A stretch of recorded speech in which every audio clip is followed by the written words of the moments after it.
Brother Muhammad's second question was about the Islamic mortgage. And he's saying that in the UK, they say that there is nowadays Islamic mortgage, and it follows the Saudi model, and I do not know of such a model because I'm from Saudi Arabia and I don't know about this kind of model. Any loan that has interest attached to it, it is a riba based loan, an interest-based loan, regardless of the label they give. So nowadays people abuse the term or the terminology of Islamic. So you have Islamic banking, good for you. They have Islamic architecture. They have now Islamic arts. Later on you will have Islamic music, like some of the nasheed artists nowadays talk about Allah, talk about the Prophet ﷺ, and you hear music. I've seen a video clip of a so-called nasheed artist claiming to be Islamic, and the guy is playing on the piano and doing the violin and all the stuff. Next thing you find him on the voice. What is this? This is un-Islamic, and putting the terminology Islamic doesn't make it Islamic. Maybe tomorrow they will say we will have Islamic belly dancing, a'udhu billah. So don't be deceived by names and terminologies. Look into the core of the issue to know whether this is halal or not. Now, Islamic mortgage, where you go to a bank and he buys you something, this is not Islamic. The bank is not sharing any risk. The bank is not your partner. The bank does not possess the house initially or the property.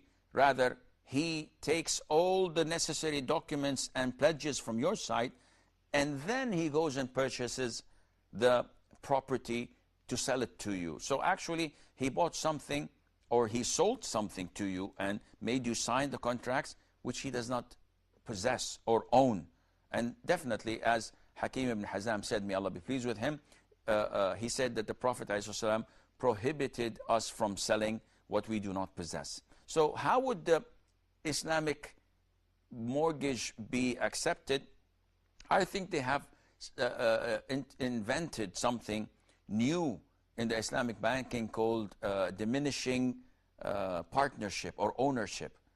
And this is when an individual has two hats, has a hat of an owner and another hat of a tenant.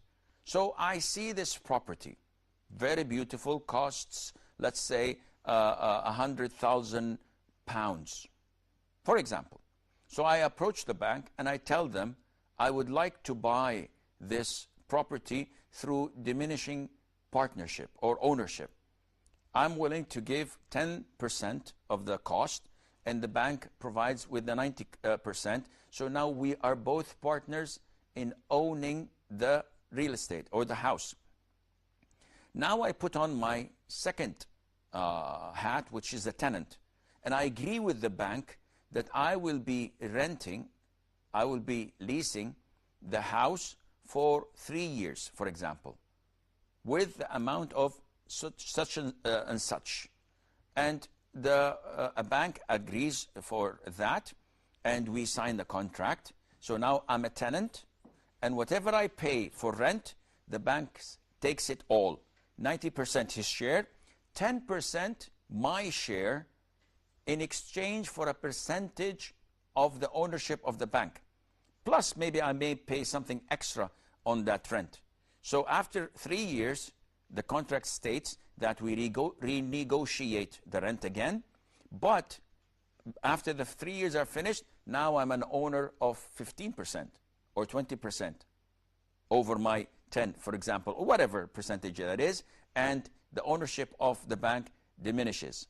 And we go on until the property is totally mine. Whatever happens in between, we are partners.